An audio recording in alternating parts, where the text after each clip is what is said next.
So Mr. Murphy here was telling me that he wanted to share with you guys his experience with grazing. You know, he's an expert because he's been grazing all his life.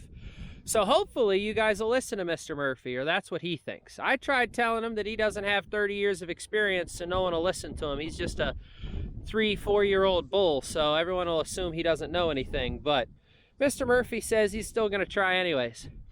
He wanted to talk about different types of grazing. You know, you got your standard take a third, leave 2/3. You got your ultra high density folks that are grazing down to the dirt and then coming back 1.5 years, 2 years later. But he wanted to tell you why that doesn't always make sense. He says he sees a bunch of people on the internet commenting all the time about ultra high density grazing is the only type of grazing that'll ever work for you. Well, here's why he thinks that's wrong. First of all, he doesn't live in the Chihuahua Desert. He says he lives in Ohio, and that's part one why it won't work. Now, a lot of folks might argue that immediately and say, well, it'll work anywhere. Well, it'll work in the Chihuahua Desert because you have access to hundreds of thousands of acres.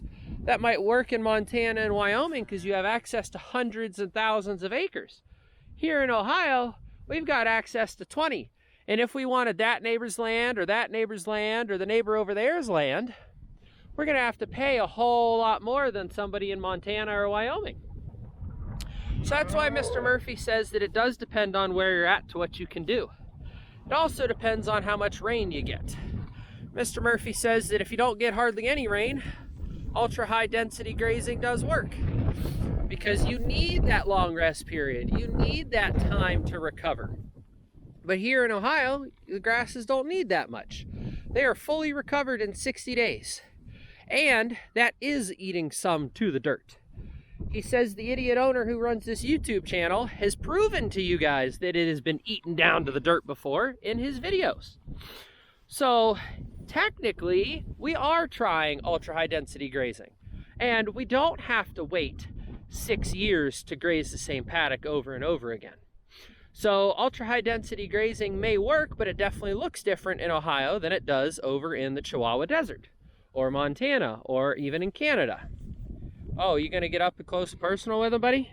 Hey, you're not eating the human. Don't eat the human. Murphy, stop eating the human. You're supposed to be talking to the people, not eating the people. So that's the one thing that he says about the ultra high density grazing. Now, he says he's never tried it before, but he says he doesn't need to try it because he already sees through it. He sees those folks that are doing it, that are from these places, and says that it's completely different soils, completely different rainfall, completely different everything. Here in Ohio, we don't have to worry about the rain. Even if we go all summer without rain, we get it in the spring and in the fall. Some places, like in Montana, if they're lucky, get 4/10 of an acre, or 4/10 of an inch of rain. Here in Ohio, that's an average rainstorm for us. So we get in a year, or we get in a day what they get in a year. So again, we don't have to do what they have to do. You know, like this. Here we got some really low graze spots right next to really tall spots. So we are definitely eating lower to the dirt than we probably should be. Now, a lot of folks will say a big benefit of ultra high density grazing is you don't do that. It's a total grazing system. That means every plant, every twig, everything gets grazed down to the dirt. That's a benefit to the ultra high density grazing system. And again, I would say that's probably correct. But the stuff that these cows are leaving behind is stuff that they pooped on. This grass is not going to get eaten for a solid 6 months to a year because there's poop on it. So again, why would these cows be forced to eat poopy grass? If you do any research at all, that's actually design of the animal to keep them safe from pathogens and parasites, is they don't eat where they poop. And if you don't believe me, look at sheep. You got to rotate sheep or else they get crazy huge parasite loads. So we're doing the same thing with our cows. So there's a lot of things like that that just don't simply make sense for certain regions. You know, and I'll use some famous names here. If ultra high density grazing works so well, why doesn't Greg Judy do it? You know, if ultra high density grazing works so well, why don't other regenerative farms do it? I got a guy that's oh, let's say 40 miles from me. He doesn't do anything like that. He does the rotational stuff like we're doing.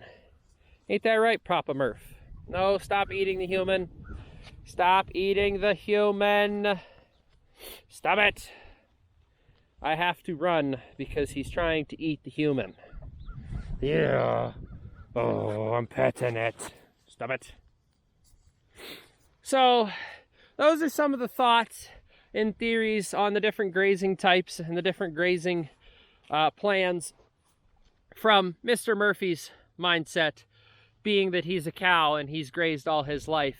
You know, it's very valuable, very vital information. But if it works for you, that's fantastic. Mr. Murphy's saying that it doesn't have to work for you, but it could work for you. If you're into a system where you have the acres, you know, let's say you're in a really mountainous area and you can get it super dirt cheap and your cows are okay on that mountainous terrain and you've got management for it, then go right ahead. You know, there's nothing wrong with it. We just don't have that issue here. You know, if I had to wait for an entire year, I wouldn't have had any grazing that I could do this summer. And you may say, well, you have too many cows. Oh, sure, I might have too many cows.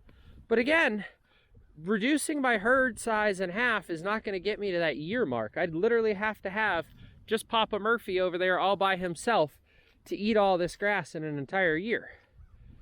Then, if you go by the entire year, then you run into the folks that start telling you about all the STEMmy stuff, about how if the grasses get too long, they get impalatable and the nutrients drops.